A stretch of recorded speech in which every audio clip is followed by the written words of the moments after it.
Dunia ini tempat ujian, dan dunia ini tempat menerima musibah.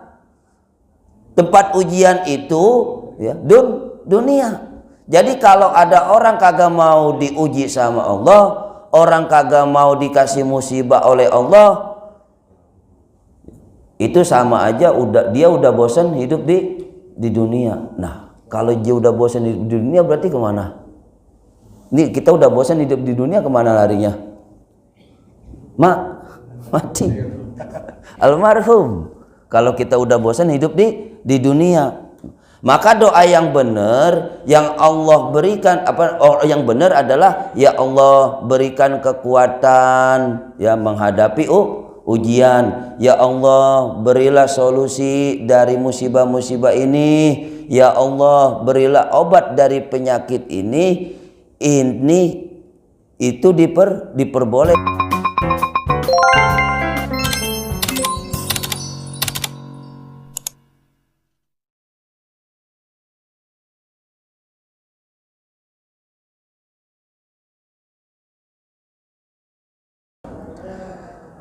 Assalamualaikum warahmatullahi wabarakatuh.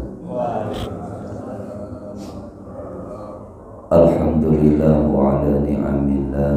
Asyhadu an la ilaha illallah wahdahu la syarikalah. Wa asyhadu anna sayyidana wa nabiyyana wa maulana Muhammadin wa ala alihi wa sahbihi ajmain, amma ba'du.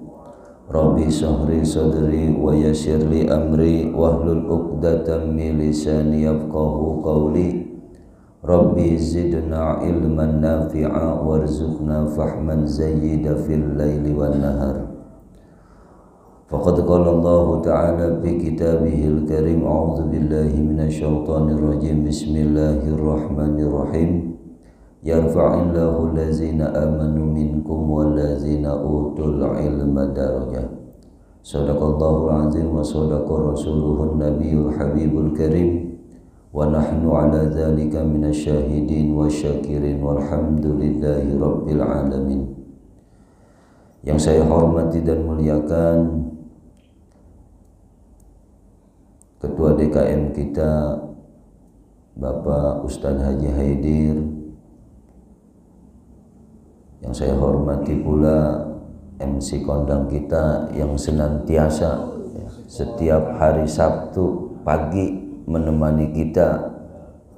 Mudah-mudahan selalu diberikan kesehatan beliau dan istiqomah beliau. Ditambah apanya? Al-Mukarram Bapak Haji Asnawi, para alimil ulama, para asatiz, bapak-bapak, ibu-ibu yang namanya tidak bisa saya sebutkan satu persatu, namun semua itu tidak mengurangi rasa hormat saya untuk semuanya.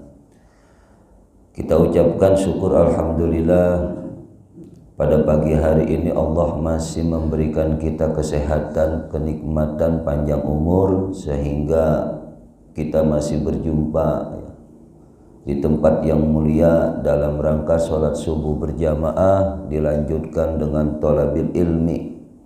Mudah-mudahan berkumpulnya kita di masjid yang mulia ini menjadi satu sebab nanti kita berkumpulnya di surganya Allah subhanahu wa ta'ala. Amin amin ya rabbal alamin.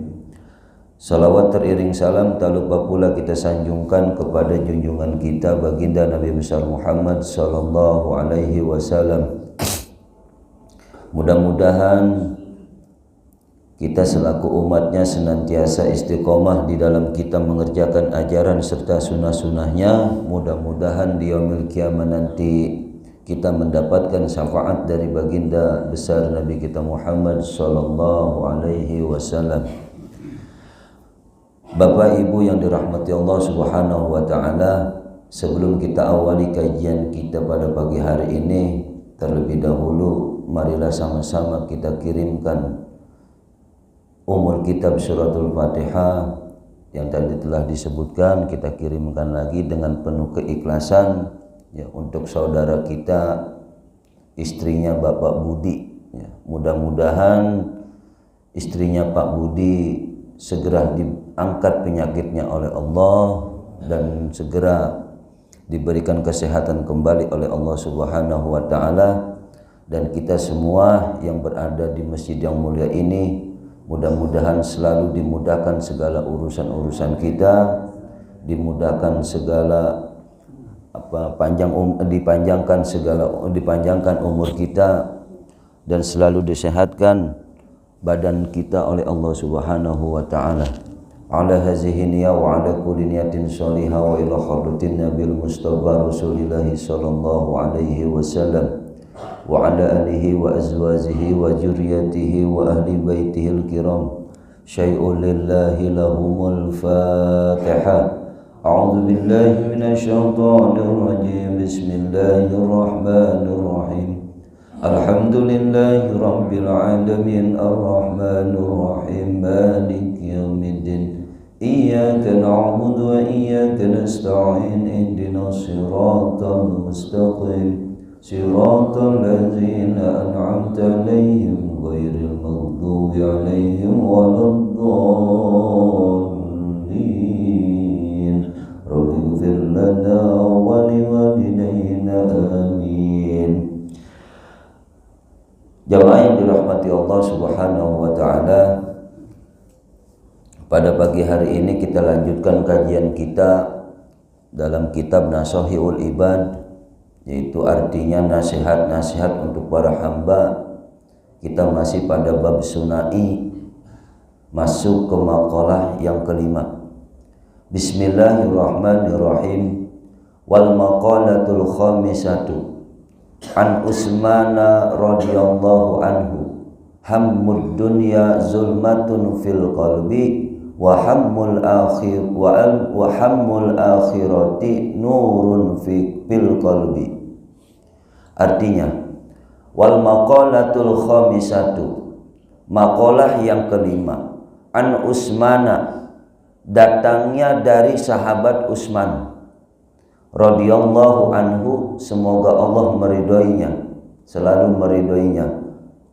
Sahabat Utsman memberikan nasihat kepada kita semua, hammud dunya, kesedihan tentang urusan dunia, zulmatun, itu menjadi sebuah kegelapan, menjadi sebab kegelapan fil qalbi, ya, di dalam hati kita, di dalam hati orang tersebut. Wahammul akhirati, dan kesedihan urusan akhirat, nurun fil qalbi, akan menjadi cahaya dalam hati orang tersebut. Ini nasihat singkat, padat, tapi sangat luar biasa, Pak. Kita telaah bersama. Yang pertama, hammud dunya, segala sesuatu kesedihan yang kaitannya tentang urusan dunia itu akan menggelapkan hati kita. Hati kita menjadi gelap, hati kita menjadi buta, hati kita tidak bisa membedakan mana yang hak dan mana yang batil. Saya kasih contoh. Dari malam Bapak Ibu udah pada punya niat mau ngaji. Cakep banget kan ini niat, iya kan? Tiba-tiba malamnya sebelum subuh terjadi musibah, mendapatkan sebuah musibah. Motor dicolong maling. Nih ceritanya, motor dicolong orang, diambil maling. Pertanyaannya, kira-kira masih lanjut ngaji nih apa ngurusin motor? Asnawi ngurusin motor. Bagaimana Pak? Lanjut ngaji apa ngurusin motor? Kira-kira ngurusin motor. Ngajinya? Oh, bisa kapan saja. Tidak hanya itu sebenarnya. Kesedihan dunia itu tidak hanya menutupi kebaikan hati, ya, tapi membuat hati menjadi gelap, membuat hati menjadi buta. Sehingga seringkali saking sedihnya urusan motor itu biasanya istri pasti kena marah. Bener gak? Bener gak Barsawi? Anak bisa kena marah. Anak kena marah. Bahkan tetangga nanya pun juga pasti domelin. Pak, malam-malam ngapain sih, sibuk banget, udah mau subuh. Ngomong begitu tuh tetangga. Deh, ini tetangga orang kagak tahu apa orang lagi susah, makin nanya-nanya lagi, kan begitu biasanya. Ya. Ngomel. Begitu. Karena apa? Saking gelapnya, ya. Saking gelapnya hatinya. Begitu. Terus gara-gara motor hilang, Bapak Ibu tetap sholat subuh apa enggak Pak kira-kira? Tetap sholat subuh atau tidak?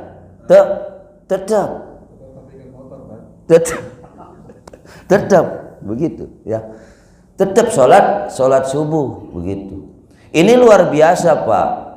Karena orang itu kalau terlalu cinta dengan harta, kesedihannya itu akan semakin hebat. Orang kalau terlalu cinta dengan harta, kesedihannya akan semakin hebat. Kalau sedihnya semakin hebat, itu pasti akan menutup hati. Sehingga kalau diingetin, itu pasti akan marah. Jadi ini sebuah fakta yang sering terjadi. Maka sahabat Utsman tahu betul bahwa kecintaan terhadap dunia ini akan membuat kesedihan. Begitu. Dan sedih urusan dunia akan membuat hati menjadi gelap. Semuanya tuh pasti akan begitu Pak. Makanya kita nih tidak boleh berdoa minta supaya tidak dikasih musibah. Kita nggak boleh Pak kalau kita berdoa itu enggak dikasih musibah. Begitu. Kenapa kagak boleh? Begitu ya. Makanya enggak boleh. Semuanya begitu. Makanya kita enggak boleh ya berdoa enggak diberikan musibah. Kita tidak boleh bilang begini nih doanya, ya Allah, jangan berikan musibah kepadaku. Jangan engkau berikan ujian kepadaku. Jangan engkau berikan sakit kepadaku. Saya pengennya sehat terus, senang terus. Tuh doa begitu tuh kagak boleh. Doa begitu. Kenapa kagak boleh? Karena memang dunia ini mah adalah tempatnya ujian. Dunia ini tempat ujian dan dunia ini tempat menerima musibah. Tempat ujian itu ya dunia. Jadi kalau ada orang kagak mau diuji sama Allah, orang kagak mau dikasih musibah oleh Allah, itu sama aja dia udah bosan hidup di dunia. Nah, kalau dia udah bosan hidup di dunia berarti kemana? Nih kita udah bosan hidup di dunia, kemana larinya? Mati. Almarhum. Kalau kita udah bosan hidup di dunia, maka doa yang benar yang Allah berikan yang benar adalah ya Allah berikan kekuatan ya menghadapi ujian. Ya Allah berilah solusi dari musibah-musibah ini. Ya Allah berilah obat dari penyakit ini. Itu diperbolehkan dan amat sangat dianjurkan oleh Allah Subhanahu wa Ta'ala. Mengapa? Karena nanti kalau sudah mati baru nggak ada musibah. Kalau kita sudah mati baru nggak ada musibah, nggak ada ujian lagi. Tapi kalau masih di dunia pasti begitu. Ya. Kalau masih di dunia pasti begitu. Dan ini terus silih berganti. Makanya orang tuh dalam fenomena hidup, saat ini Bapak senang, besok bisa jadi sedih. Dan itu akan terus begitu selama masih hidup di dunia. Begitu. Dulu waktu kita bujang pengen punya istri, betul nggak Pak? Kita waktu bujang pengen banget punya istri. Cinta luar biasa sampai kita bilang begitu. Ya, sampai bilang cinta luar biasa, sampai bilang ini wanita idaman saya. Begitu. Wanita tercantik di dunia. Begitu nikah seneng gak kira-kira? Seneng kan? Kalau bapak lagi seneng harus waspada. Ini kalau kita lagi senang kita harus waspada. Karena suatu saat orang yang kita senengin akan bikin hati kita kesel, bikin hati kita benci, begitu. Ya. Kenapa? Ya karena saking cintanya terhadap dunia. Tidak bedanya kayak kita waktu bujang pengen nikah, setelah kita nikah kan otomatis kita saking cintanya tuh sama perempuan itu. Sehingga tatkala kita nikahi, ya, kita senang. Maka tatkala kita lagi senang, kita harus waspada. Bisa jadi orang yang benar-benar kita senengin itu pasti akan membuat kesal hati kita. Kira-kira nih Pak, istrinya udah pada buat kesel apa belum? Istrinya? Ya, tinggal keselnya doang kali. Ya, tinggal keselnya doang, gitu. Ya. Tuh, begitu ya. Kita tidak boleh bilang begitu ya. Jadi kita tidak boleh tuh kayak begitu. Ya. Nah, ketika kita memahami bahwa kehidupan dunia itu silih berganti, maka kalau kita lagi senang ya biasa-biasa aja. Kalau kita lagi senang biasa-biasa saja. Kalau kita lagi sedih juga ya biasa-biasa saja. Tujuannya apa? Biar kita enak jalanin kehidupan. Tuh begitu. Saat ini kita dapat rezeki, ya alhamdulillah. Dapat musibah, ya udah kita sabar aja, kita ucap innalillah. Tuh begitu. Jadi tenang aja. Artinya kita ini lagi senang, jangan mengganggu ibadah kita. Begitu juga sebaliknya. Ketika kita lagi susah, juga jangan mengganggu ibadah kita. Kadang-kadang ada orang modelnya begitu Pak. Masalahnya nggak tahan diuji dengan kenikmatan. Kemarin waktu hidup sederhana, tiap ajan rajin banget ke masjid. Setiap ada majelis rajin banget ke masjid. Pas giliran udah maju hidupnya, mulai jarang datang ke masjid. Artinya apa? Kenikmatan itu mengganggu ibadahnya, begitu. Mengganggu hidupnya. Malah ada juga yang sebaliknya. Waktu sederhana dia jarang ke masjid. Pas udah sukses, luar biasa rajin datang ke masjidnya. Tuh. Jadi begitu ya. Artinya jangan pernah yang namanya mengganggu ibadah kita. Maka di sini yang terpenting apa? Hubungan hati kita dengan dunia jangan terlalu berlebihan. Jangan terlalu berlebihan. Udah kita bawa santai aja hidup di dunia ini mah. Karena apa? Suatu saat diuji oleh Allah, tidak menutupi hati kita. Sebab kalau orang sudah tertutup hatinya, itu akan bisa membedakan mana yang hak dan mana yang batil. Apalagi kalau orang itu sudah diliputi amarah. Sudah diliputi amarah. Itu kejernihan hatinya, kejernihan akal pikirannya akan hilang. Makanya ini penting sekali untuk kita waspada dan bisa mengendalikan hawa nafsu dan kesedihan hati kita. Yang selanjutnya, berikutnya hammul akhirah. Kesedihan akhirat justru membuat hati kita bercahaya. Artinya apa? Kesedihan yang hubungannya akhirat. Contoh begini. Kalau orang mukmin yang berpikir jauh ke depan, itu selalu berpikir besok saya masuk surga apa masuk neraka. Sehingga bisa membuat sedih hati kita. Mengapa? Karena kesedihan tentang hubungannya akhirat akan membuat hati kita bercahaya. Sehingga ibadah kita semakin tekun, semakin rajin. Tapi kalau orang udah nggak berpikir tentang akhirat, sudah pasti cahaya hatinya, cahaya imannya akan redup. Bahkan lama-lama cahaya keimanan akan mati. Nah kalau sudah mati, diomongin akhirat juga pasti kagak nyambung. Pasti kagak nyambung. Misalkan ada orang nasihatin, "Bang, hati-hati, jangan begitu kalau usaha mah, ntar disiksa di alam kubur." Apa jawabannya? Mati mah bagaimana nanti? Begitu pasti katanya. Jawabannya nggak enak terus, nggak nyambung terus.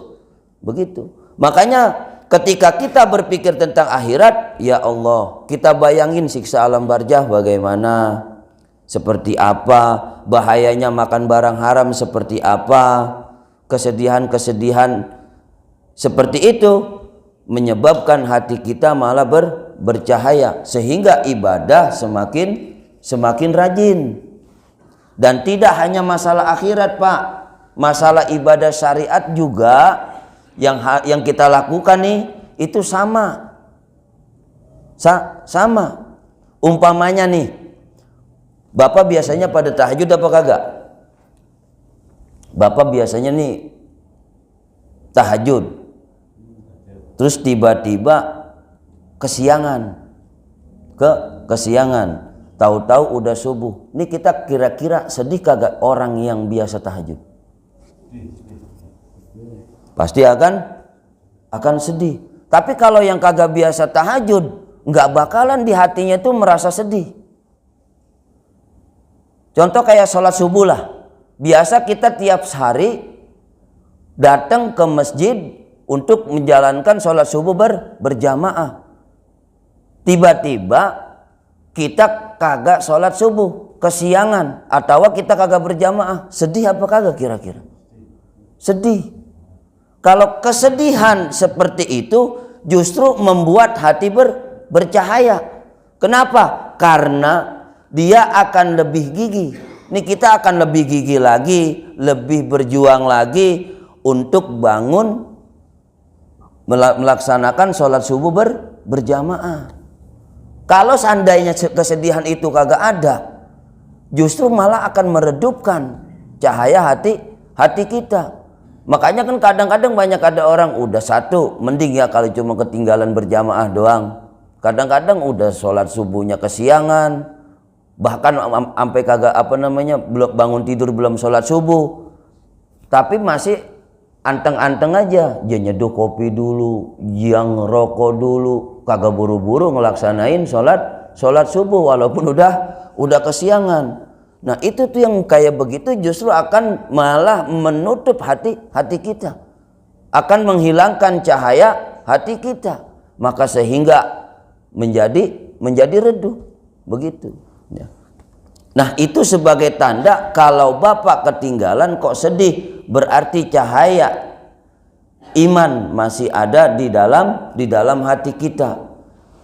Maka itu sebagai barometernya di situ, sebagai ukuran sampai di mana keimanan kita, kesedihan kita terhadap akhirat. Nah kesedihan-kesedihan seperti itu justru menjadi nur, ya, menjadi cahaya dalam hati, begitu. Sehingga orang itu menjadi semakin gigih di dalam ibadah kepada Allah Subhanahu wa taala, begitu. Semakin giat lagi. Maka di sini nasihat sahabat Utsman menjadi penting buat pegangan hidup kita. Mengapa?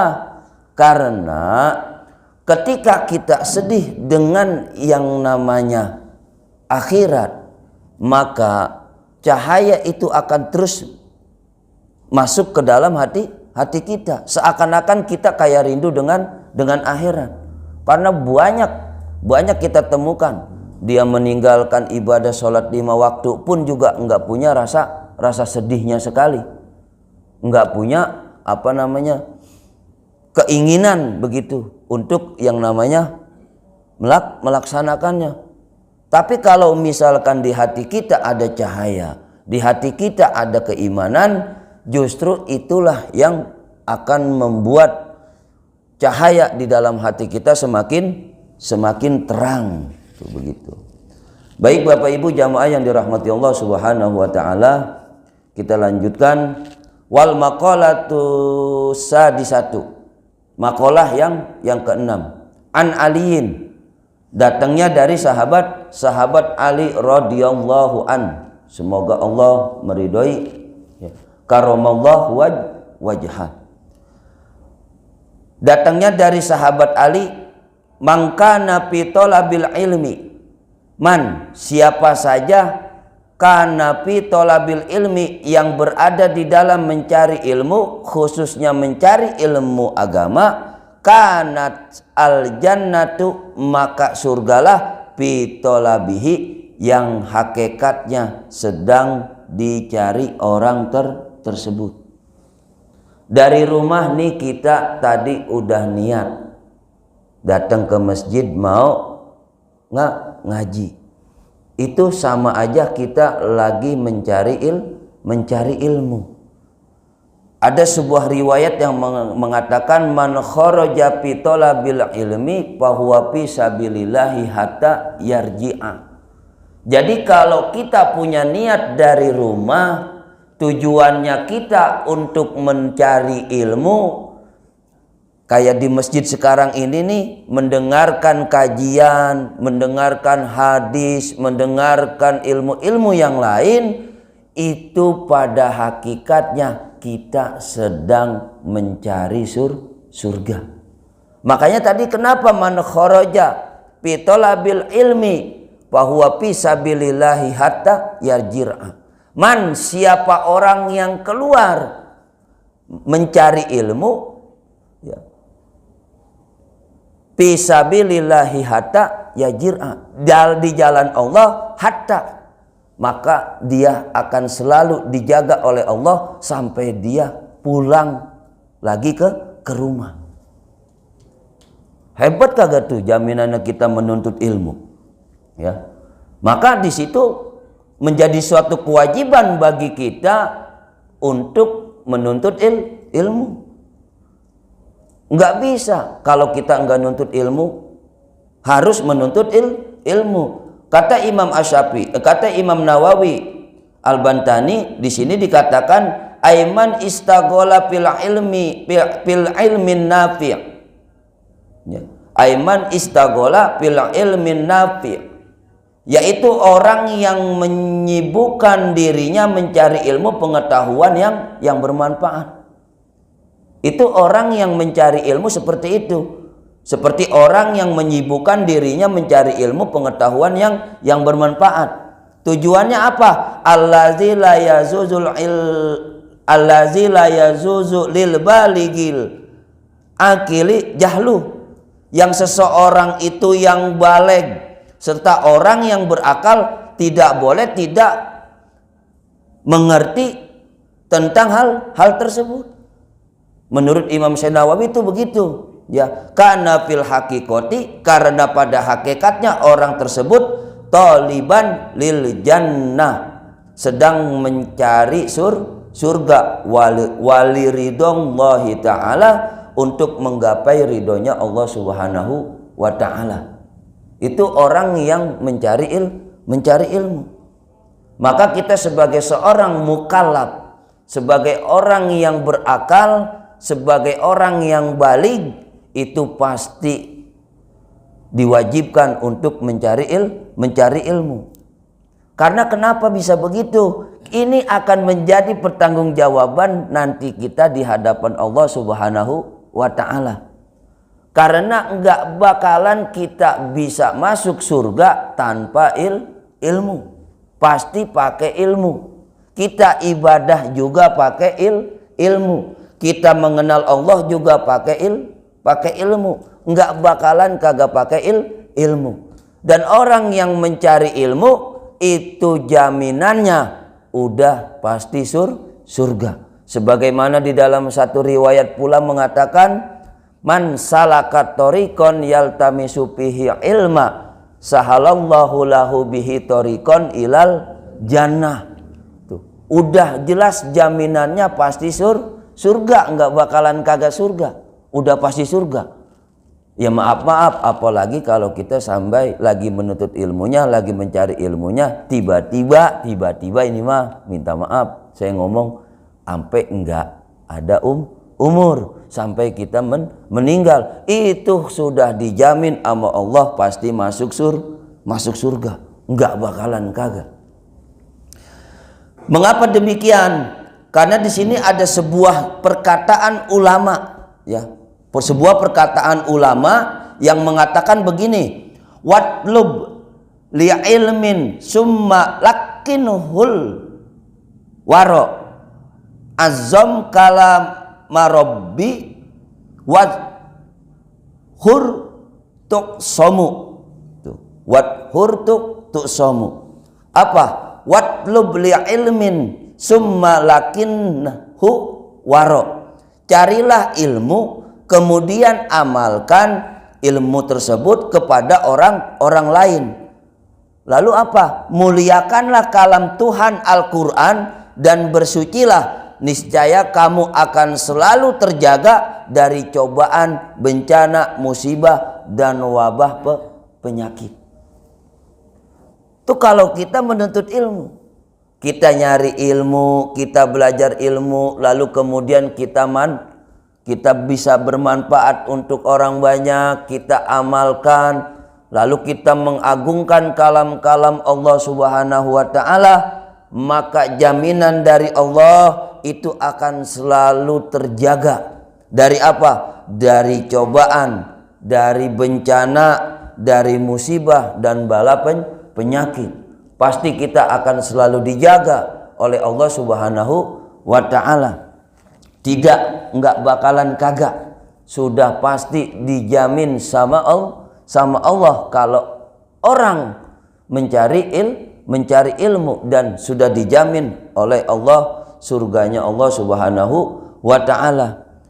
Namun kebalikannya di sini dikatakan wa man kana fi talabil ma'siyah kanat annaru fi talabihi. Waman, barang siapa kana fi talabil ma'siyat, yang mencari kemaksiatan, kanat annaru fi talabihi, maka hakikatnya mereka itulah sedang dicari, neraka itulah sedang dicari. Maka hakikatnya neraka itulah sedang dicari orang tersebut. Menurut Imam Senawi dikatakan wa man kana muridan, dan siapa orang yang keluar dari rumah lil maksiati, dengan tujuan mencari maksiat, kana fil haqiqati taliban linnar, orang itu sesungguhnya pada hakikatnya taliban linnar, sedang mencari neraka, walisuhtillahi ta'ala, dan mencari murkanya Allah Subhanahu wa Ta'ala. Kita keluar dari rumah tapi tujuannya untuk mencari maksiat, banyak. Contoh bagaimana? Ada dangdut, kita keluar dari rumah nih, kita niatin dalam hati keluar dari rumah, kayaknya dangdut gede banget, datang nonton, begitu. Itu kan sama aja kita lagi mendekati api neraka pada hakikatnya. Kita lagi nyari neraka itu. Apalagi kita sebagai seorang mukmin, banyak gak kira-kira Pak mukmin tapi yang kagak soleh? Banyak. Mukmin yang kagak soleh itu kalau dia keluar dari rumah, pada hakikatnya itu dia sedang mencari api neraka. Tapi malah kebalikannya, kalau kita menjadi seorang mukmin yang soleh, kita punya niat untuk yang baik, maka pada hakikatnya kita lagi ngejar-ngejar surga. Maka surga yang akan kita dapatkan. Begitu. Banyak seperti itu. Kita keluar nyari maksiat, sama aja kita lagi mencari api neraka. Maka disitulah amat sangat penting bagi kita untuk selalu apa? Selalu menjaga hati kita, selalu menjaga keimanan kita, agar apa? Agar kita bisa terjauhi dari perbuatan-perbuatan maksiat yang pada hakikatnya kita lagi mencari neraka. Banyak yang seperti itu, ya, sehingga bisa menjerumuskan kita. Karena godaan setan itu amat sangat gede, ya, besar godaan setan. Tidak bisa kita bayangkan. Makanya Nabi Adam sendiri aja tergoda oleh setan yang lagi ada di surga itu. Begitu. Sehingga tergoda, akhirnya diturunkan dari surga ke dunia. Dan janji setan itu sampai hari kiamat pasti akan menggoda anak cucu keturunannya Nabi Adam alaihi salam sampai kapanpun, sampai hari kiamat. Maka perlulah kita memperkuat keimanan kita agar kita selalu dijaga oleh Allah Subhanahu wa taala. Jangan sampai, ya, kita keluar dari rumah dengan tujuan mencari maksiat, jangan. Tapi kita keluar dari rumah, tujuan kita adalah untuk mencari surganya Allah, jangan mencari maksiat. Karena kalau kita keluar dari rumah tujuannya mencari maksiat, itu pada hakikatnya, ya, kita sedang mencari neraka dan mencari murkanya Allah Subhanahu wa taala. Tuh. Jangan sampai gitu. Mengapa demikian? Karena pentingnya kita selalu menjalankan syariat agar kita setiap keluar dari rumah itu tujuannya hanya untuk hal-hal yang baik, bukan hanya sekedar menuntut ilmu, tapi mencari kebaikan. Begitu.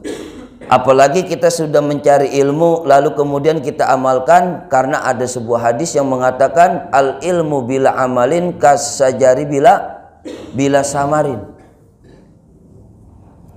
Al ilmu bila amalin, ilmu yang tidak diamalkan. Kita punya ilmu tapi kagak kita amalkan, itu bagaikan pohon yang enggak berbuah, enggak ada manfaatnya. Kita umpamakan kita punya puunan cakep banget, kita rawat itu puunan, kita siramin itu puunan, tapi buahnya kagak ada, cuman enak buah dipandang. Kira-kira enak apa kagak? Kagak enak. Kecuali memang puunannya puunan hias, itu beda. Lah kita nanam sesuatu yang tujuannya bisa kita manfaatkan, ya bisa berbuah, tapi enggak ada buahnya, ya cuman bikin ngeres rumah doang. Itu kalau kita nuntut ilmu tapi kita tidak amalkan. Makanya kalau kita sudah keluar dari rumah untuk menuntut ilmu, ya, maka wajib hukumnya kita amalkan, dan itu pada hakikatnya kita sedang mencari surganya Allah Subhanahu wa taala. Jadi harus kita renungi. Begitu. Harus kita sungguh-sungguh di dalam kita mencari ilmu. Begitu. Karena ilmu syariat itu penting bagi kita. Karena kita bisa kenal Allah. Karena ilmu agama. Kita bisa bersosialisasi kepada sesama manusia, itu pun karena ilmu. Kalau enggak ada ilmu, enggak bisa. Ibadah pun juga tidak pakai ilmu, mardud, pasti ditolak oleh Allah Subhanahu wa taala. Karena al ilmu nurun, ilmu itu bagaikan cahaya. Cahaya ini kalau akan terus bersinar di dalam hati kita, maka bersinar juga, ya, keimanan kita kepada Allah Subhanahu wa taala. Itu pentingnya. Jamaah yang dirahmati Allah Subhanahu wa taala, maka kita di dalam menuntut ilmu itu harus penuh dengan keyakinan. Bukan hanya sekedar kita datang mencari, tapi harus juga benar-benar diniatkan. Karena utamanya itu adalah niat kita. Begitu. Niat kita. Udah niat kita bagus, lalu kemudian belajar sungguh-sungguh, mengamalkan ilmu tersebut, maka disitulah Allah menjamin surga buat kita. Namun kalau kita keluar tujuannya kita untuk mencari maksiat, maka itu pada hakikatnya adalah kita sedang mencari neraka. Jangankan api neraka, orang api dunia aja kita kebakar panasnya minta ampun, apalagi kalau sampai api neraka. Tuh, begitu. Oleh karena itu, ya, jangan sampai kita tidak menuntut ilmu. Karena kalau orang yang tidak menuntut ilmu itu digambarkan dia bagaikan orang yang tersesat di dunia maupun tersesat di akhirat. Begitu. Ya. Lalu kita lanjutkan, ya. Dengan kita menuntut ilmu, mencari ilmu bareng juga bersama dengan ulama, maka penting. Baik. Penting.